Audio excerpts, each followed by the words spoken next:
Let's see whose fists are the fastest. Yours or mine? Bruce leaves Mike Tyson, who would win in a real fight. The hypothetical showdown between Bruce Lee, the legendary martial artist, and Mike Tyson, one of the most formidable boxers in history, is a popular topic among fight enthusiasts and fans of both disciplines. To determine who might win in a real fight, we need to consider several factors: their respective fighting styles, physical attributes, training regimes, mental toughness, and the context of the fight. Fighting styles and techniques.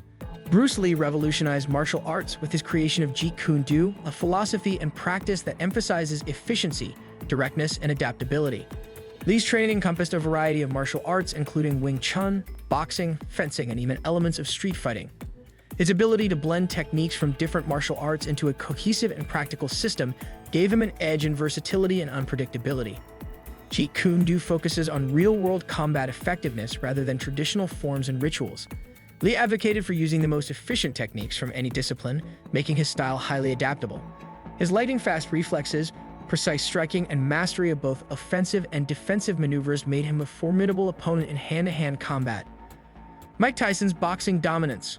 Mike Tyson, on the other hand, is one of the greatest heavyweight boxers of all time. Known for his incredible power, speed, and defensive skills, Tyson's style was built around the peekaboo boxing technique taught by his trainer Cus D'Amato. This technique involved a high guard, quick head movements, and powerful, compact punches. Tyson's strength lay in his ability to close the distance quickly and deliver devastating blows. His knockout power was legendary, and his aggressive style often overwhelmed opponents early in the match. Tyson's conditioning, footwork, and ability to absorb punishment while delivering precise and powerful strikes made him a dominant force in the boxing ring. Physical attributes. Bruce Lee stood about 5'8" and weighed around 140 to 145 pounds. While not particularly large, his body was a perfect blend of strength, speed, and agility. Lee's muscle control, flexibility, and overall physical conditioning were extraordinary.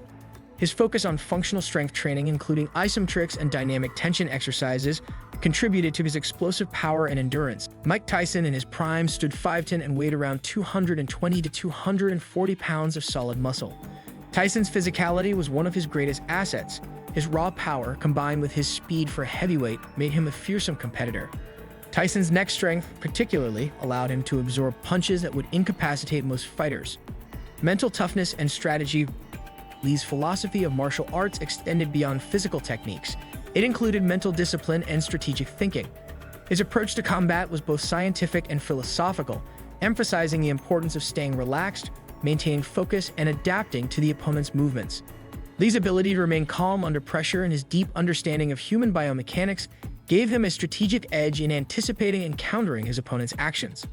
Mike Tyson. Tyson's mental approach to boxing was influenced heavily by his turbulent personal life and his training under Cus D'Amato. Tyson was known for his intimidation factor. His presence alone could unnerve opponents. His aggressive style was not just physical but psychological. However, Tyson's mental toughness was sometimes a double-edged sword. His career was marred by moments of indiscipline and personal struggles that affected his performance. Training philosophies. Bruce Lee's training philosophy was revolutionary. He believed in the concept of using no way as way, having no limitation as limitation. This idea was foundational to Jeet Kune, emphasizing fluidity and adaptability. Lee incorporated elements from a wide array of martial arts, including Wing Chun, Western boxing, fencing, and traditional Kung Fu, synthesizing them into a pragmatic approach to combat. Lee's training was not just physical but also intellectual. He was a voracious reader, consuming books on various martial arts, philosophy, and training methodologies. This intellectual approach helped him develop innovative techniques and strategies, focusing on efficiency and effectiveness. His workouts were rigorous, often involving a mix of strength training, cardiovascular conditioning, and skill drills. He was also a pioneer in the use of modern training equipment like the heavy bag, speed bag, and focus mitts. Mike Tyson's training, under the guidance of Cus D'Amato, was rooted in the principles of the peekaboo boxing style. This style emphasized a high guard, constant head movement, and quick, powerful punches. D'Amato's philosophy was not just about physical training, but also about building a fighter's psychological resilience. He instilled in Tyson a warrior's mentality, emphasizing discipline, mental fortitude, and the killer instinct. Tyson's training regimen was notoriously intense. It included hours of sparring, heavy bag work, mitt work, and conditioning exercises. Tyson also focused on strengthening his neck and core, which were crucial for his ability to withstand punches. The psychological aspect of his training was equally rigorous, as D'Amato used techniques like hypnosis to reinforce Tyson's confidence and aggression. Mental toughness and strategy. Bruce Lee's mental toughness was a result of his rigorous physical training and philosophical studies. He practiced meditation and mindfulness, which helped him maintain composure under pressure. Lee's strategic approach to fighting involved studying his opponents, understanding their weaknesses, and adapting his techniques accordingly. Lee's philosophy emphasized the importance of remaining fluid and formless like water, which could adapt to any situation. This adaptability would be crucial in a fight against Tyson, as Lee would likely focus on evasion, speed, and precise strikes to exploit Tyson's weaknesses, particularly his vulnerability to kicks and grappling techniques. Mike Tyson's mental toughness was forged in his challenging upbringing and honed by D'Amato's training. Tyson's ability to intimidate opponents before even stepping into the ring was a testament to his psychological dominance. His strategy in fights was straightforward yet highly effective. Close the distance quickly, avoid getting hit through head movement, and unleash powerful combinations to the body and head.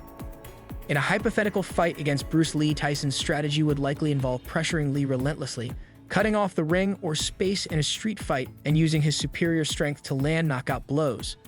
Tyson's ability to take punches and keep moving forward would be a critical factor in his approach. Hypothetical fight scenarios. To fully explore who might win in a real fight between Bruce Lee and Mike Tyson, it's important to consider various hypothetical scenarios, including different rule sets and environments. No-rules street fight. In a no-rules street fight, Bruce Lee's versatility and adaptability would likely give him an advantage. Lee's training in multiple martial arts disciplines, including striking, grappling, and weapons, would allow him to employ a wide range of techniques.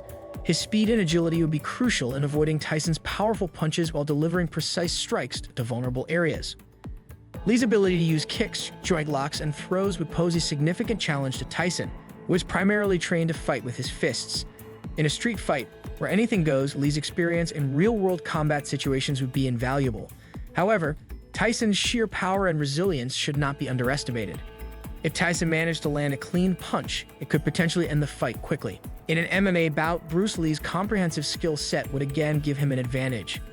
MMA rules allow for a combination of striking and grappling techniques, which plays to Lee's strengths. Lee's training in grappling arts like judo and jiu-jitsu, combined with his striking skills from boxing and kickboxing, would make him a formidable opponent in an MMA setting. Tyson, while primarily a boxer, could potentially adapt to the MMA environment with proper training.